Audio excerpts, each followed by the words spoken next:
Yeah, so smoke taint, it's interesting. So there's a lot of factors that play into, especially a red wine, any grape picking up smoke taint. We know that variety plays a part. So different varieties are more affected by smoke taint. If you could have Chardonnay and Zinfandel at one end, which are relatively less affected, they can still pick up smoke taint, but they're less affected. And Pinot Noir and Cabernet Franc and Petit Verdot at the other end, especially Pinot Noir, a little bit of smoke seems to heavily affect them more than, say, Chardonnay. The other things that come into play are the density of the smoke, the length of exposure.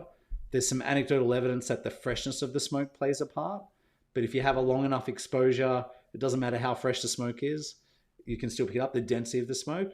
So it's very hard to predict from a winemaking standpoint when a wine or grapes or vines are exposed to smoke, how much smoke they're going to pick up. There's also the period in which they're exposed. So if it's pre-veraison, grapes tend to not be affected. Post-veraison, and veraison is that point where they start to soften and accumulate sugar. And if they're red grapes, develop color. The point when you start veraison is when they're most affected. And it decreases slightly as you get to harvest, but there's still a very high risk. Knowing all those things, it's very hard to predict. So 2020, most of our Chardonnay, honestly, was totally fine. We lost about 15% of our Sauvignon Blanc because it was more affected by smoke taint. Our Cabernet and Merlot were totally destroyed. They were exposed twice for very long periods of time, very close proximity to high density smoke, and it wasn't worth it.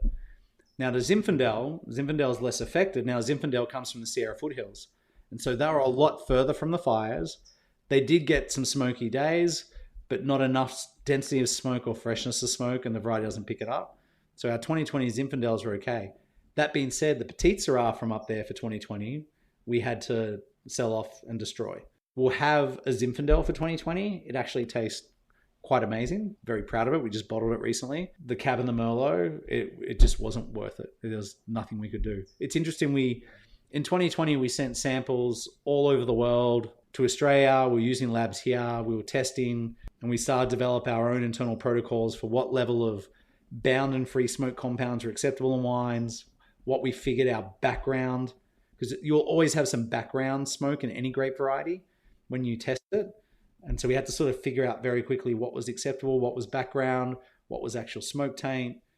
Were we willing to run the risk of bottling something with smoke taint?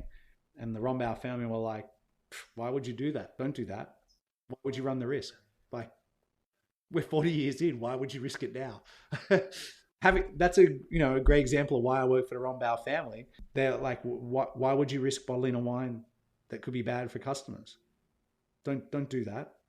Now, other companies, they'll be forced to. Maybe they're hoping. Maybe they weren't anywhere near the fires and they are okay. But there's a lot of people who will be forced to bottle wines, unfortunately, which are no good.